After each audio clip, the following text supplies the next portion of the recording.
Cinema విడుదలై 5 వారాలు దాటాక కూడా బాక్సాఫీస్ దగ్గర పేరు వినిపించడం అంటే అది చిన్న విషయం కాదు.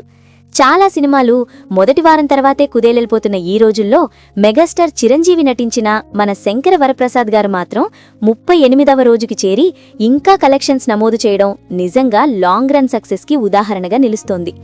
ఇది కేవలం ఓపెనింగ్స్ మీద ఆధారపడ్డ సినిమా కాదు, content, family connect, repeat audience మీద నిలబడిన చిత్రం. 37వ రోజు స్టెడీ హోల్డ్ చూపించిన ఈ సినిమా 38వ రోజు కూడా పూర్తిగా డ్రాప్ కాకుండా సైలెంట్గా తన రన్ కొనసాగించింది. వర్కింగ్ డే అయినప్పటికీ కొన్ని సెంటర్స్లో ఇంకా కనీస ఆక్యుపెన్సీ నిలబడటం గమనార్హం. ఉదయం షోలు తక్కువ ఫుట్ఫాల్తో ప్రారంభమైన మ్యాట్నీ నుంచి ఫ్యామిలీ ఆడియన్స్ కాస్త కదిలారు.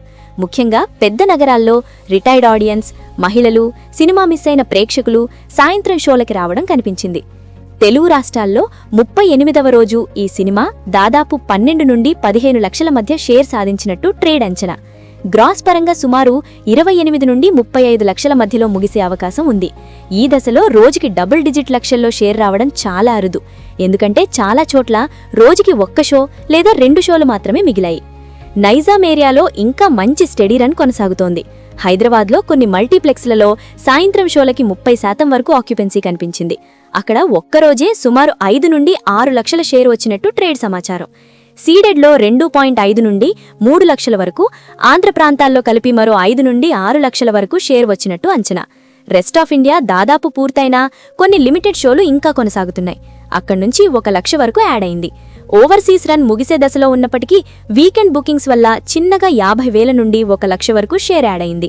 మొత్తంగా వరల్డ్ వైడ్ 38వ రోజు షేరు దాదాపు 13 నుండి 16 లక్షల మధ్య ముగిసే అవకాశం ఉంది. ఇప్పటి వరకు సినిమా మొత్తం కలెక్షన్స్ పరంగా చూస్తే ఇప్పటికే భారీ లాభాల్లో ఉంది. వరల్డ్ వైడ్ షేరు 180 కోట్లకు పైగా చేరి బయ్యర్లకు గోల్డ్ మైన్లా మారింది. గ్రాస్ పరంగా 300 కోట్ల మార్కు దాటేసి మరింత ముందుకు వెళ్ళింది. ఇప్పుడు వచ్చే ప్రతి రూపాయి పూర్తిగా ప్రాఫిట్ జోన్లోకే వెళ్తోంది.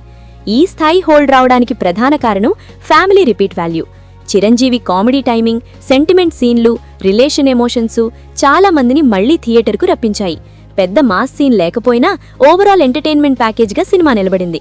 అందుకే వయసుతో సంబంధం లేకుండా ప్రేక్షకులు చూస్తున్నారు. ఇంకో ముఖ్యమైన విషయం ఏమిటంటే చాలా థియేటర్లలో కొత్త సినిమాలు వచ్చినా ఈ సినిమాను పూర్తిగా తీసేయలేకపోతున్నారు. రోజుకి 1 షో అయినా ఉంచుతున్నారు. ఎందుకంటే కనీసం 10-15 లక్షల షేర్ గ్యారంటీగా వస్తోంది. ఈ స్టేజ్లో ఇది చాలా పెద్ద ప్లస్. 38వ రోజు ట్రెండ్ చూస్తుంటే వచ్చే వీకెండ్లో మళ్లీ చిన్న జంపు వచ్చే అవకాశం ఉంది. శనివారం కన్వారం కలిపి 35 నుండి 45 లక్షల వరకు షేర్ వచ్చే ఛాన్స్ ఉందని ట్రేడ్ అంచనా. అలా అయితే సినిమా మరో కొన్ని రోజులు థియేటర్లలో కొనసాగడం ఖాయం. మొత్తం మీద 38వ రోజు కలెక్షన్స్ పెద్ద నంబర్స్ కాకపోయినా ట్రెండ్ పరంగా చాలా పెద్ద విషయం. ఇది ఓపెనింగ్ హిట్ కాదు, లాంగ్ రన్ బ్లాక్ బస్టర్. మొదటి రోజు వచ్చిన పాజిటివ్ టాక్ ఇప్పటికీ పూర్తిగా తగ్గలేదు. అందుకే 5 వారాలు దాటినా బాక్సాఫీస్ దగ్గర ఇంకా సైలెంట్గా దుమ్మురేపుతోంది. ఇదే నిజ